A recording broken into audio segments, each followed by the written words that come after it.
A quite unbelievable video has gone out this morning. Some of you have probably seen it already from BBC Bitesize, or I think it went out yesterday. Massive reaction already. I wanted to talk to Dr. Rakib Ehsan about this because he's one of the people who's responded. First of all, mate, how are you? I'm doing well, mate. How are you? Well, I mean, when it comes to the BBC, does anything surprise us anymore? Big backlash. Just to explain to people, BBC Bitesize described itself as a free online study support resource designed to help with learning, revision and homework, provide support for learners aged between 5 and 16 plus.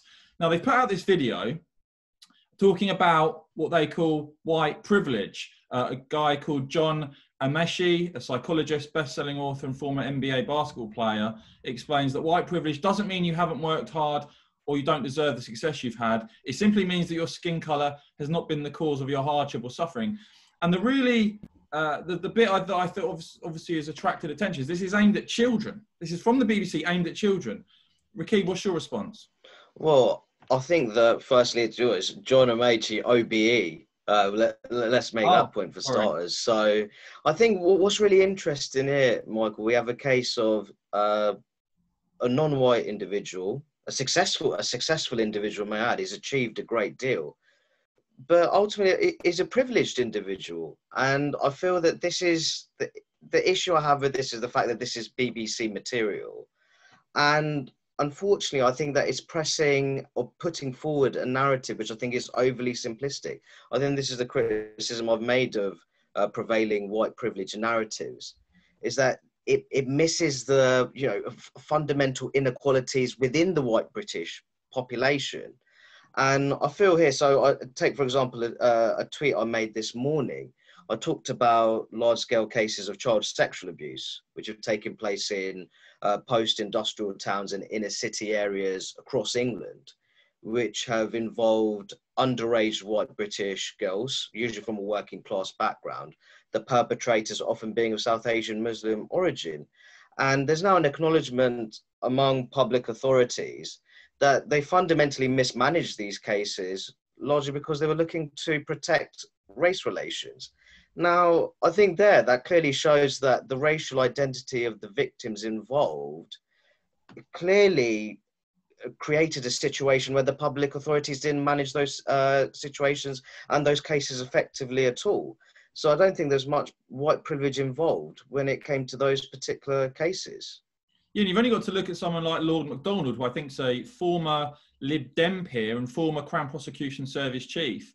And he said that it was a profoundly racist crime, the targeting of what's going on. I think this points to, increasingly we're seeing now the BBC criticise, but interestingly, they have spoken about wanting to go further into education. We saw recently the BBC wants to play a bigger role in children's education. Interestingly enough, who's the BBC's Director of Radio and Education?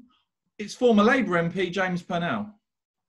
Well, I'll make the point that it's very clear that we discussed this last time we talked together. This woke orthodoxy, you could say, passing through public institutions, and unfortunately, one of those institutions is the BBC, National Public Broadcaster, which is increasingly indulging in this.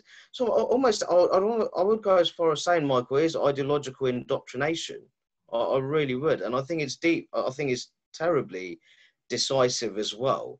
I think going back to, if you could say white privilege theories, I think the main issue here is that it's almost lecturing people on their privilege, including people who are deeply underprivileged.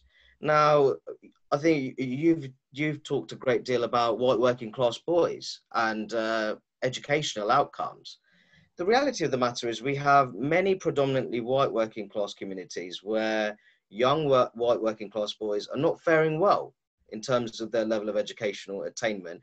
And they are within fundamentally under-resourced education systems in the provinces. Yet that's not really discussed about a great deal when it comes to our national political leadership.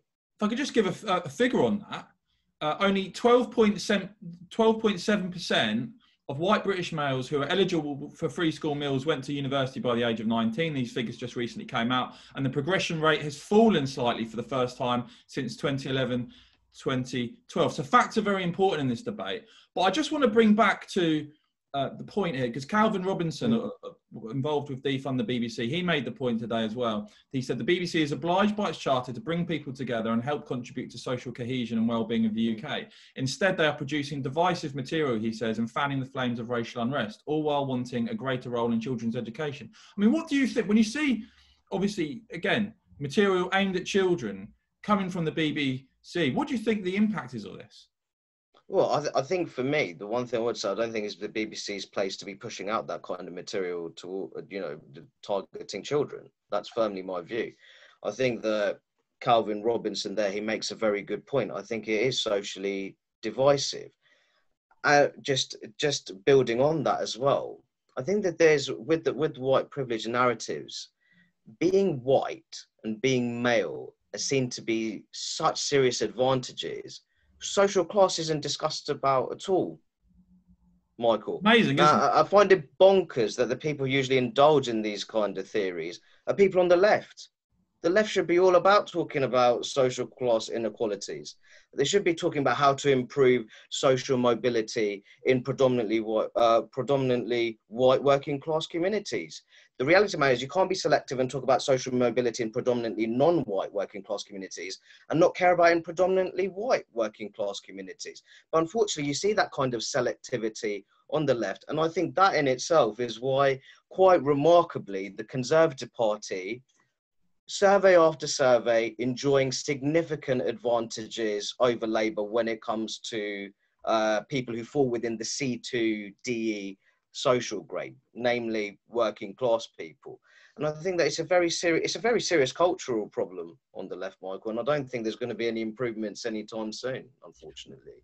Well, look, I think one of the positive things now that is with technology, we do have outlets like YouTube and Westminster able to have these discussions and reflect on what's going on. Some crazy stuff out there at the moment. So guys, remember, subscribe to our YouTube page so you don't miss future debates. We're going to be doing more of these chats, reacting to the issues of the day. As I said, enormously exciting technology allowing us to have alternative media. So do support us. But Rakib, I mean, what else can you say on this? Just crazy, isn't it? Well, all I can say is I think it's a real shame that class isn't talked about as much as it should be on the contemporary British left. And I ultimately feel that if you're going to be in the business of lecturing people who are socioeconomically disadvantaged on, you know, on matters of privilege, I think that that's a very sure way of losing significant electoral support amongst your core voters, and Labour are finding that out.